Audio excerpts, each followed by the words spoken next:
اعوذ باللہ من الشیطان الرجیم، میں اللہ تعالیٰ کی پناہ میں آتا ہوں شیطان مردود سے۔ بسم اللہ الرحمن الرحیم، اللہ کے نام سے شروع جو نہایت مہربان رحم والا۔ واللیل اذا یغشا والنہار اذا تجلی وما خلق الذکر والانثى ان سعیکم لشتی۔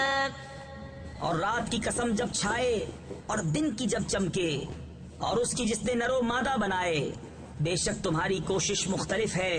فَأَمَّا مَنْ أَعْطَى وَاتَّقَى وَصَدَّقَ بِالْحُسْنَى فَسَنُيَسِّرُهُ لِلْيُسْرَى۔ تو وہ جس نے دیا اور پرہیزگاری کی اور سب سے اچھی کو سچ مانا، تو بہت جلد ہم اسے آسانی مہیا کر دیں گے۔ وَأَمَّا مَنْ بَخِلَ وَاسْتَغْنَى وَكَذَّبَ بِالْحُسْنَى فَسَنُيَسِّرُهُ لِلْعُسْرَى۔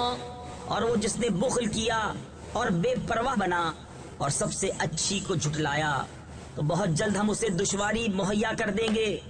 وَمَا يُغْنِي عَنْهُ مَالُهُ إِذَا تَرَدَّى إِنَّ عَلَيْنَا لَلْهُدَى وَإِنَّ لَنَا لَلْآخِرَةَ وَالْأُولَى فَأَنذَرْتُكُمْ نَارًا تَلَظَّى لَا يَصْلَاهَا إِلَّا الْأَشْقَى۔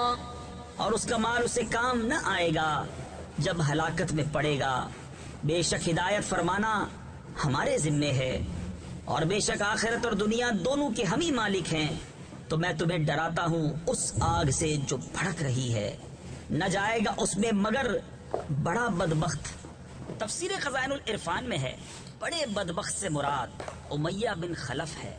الذي كذب وتولى وسيجنبها الأتقى، جس نے جھٹلایا اور منہ پھیرا، اور بہت جلد اس سے دور رکھا جائے گا جو سب سے بڑا پرہیزگار۔ تفسیر خزائن العرفان میں ہے یعنی امیر المومنین حضرت سیدنا صدیق اکبر رضی اللہ تعالی عنہ کو۔ الذي يؤتي ماله يتزكى وما لأحد عنده من نعمة تجزى، جو اپنا مال دیتا ہے کہ ستھرا ہو، اور کسی کا اس پر کچھ احسان نہیں جس کا بدلہ دیا جائے۔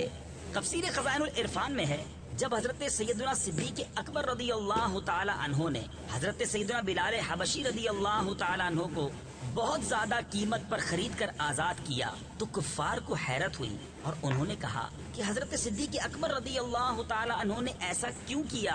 شاید بلال کا ان پر کوئی احسان ہوگا جو انہوں نے اتنی گراں قیمت دے کر خریدا اور آزاد کیا۔ اس پر یہ آیت نازل ہوئی۔ تفسیر نور العرفان میں ہے اس آیت مبارکہ سے یہ بھی معلوم ہوا کہ بزرگوں کے فضائل کی اہمیت کو کم کرنا کفار کا طریقہ ہے، اور ان سے کفار کے تان دور کر کے عظمت کو ظاہر کرنا طریقہ الہیہ ہے۔ إلا ابتغاء وجه ربه الأعلى ولسوف يرضى، صرف اپنے رب کی رضا چاہتا جو سب سے بلند ہے، اور بے شک قریب ہے کہ وہ راضی ہوگا۔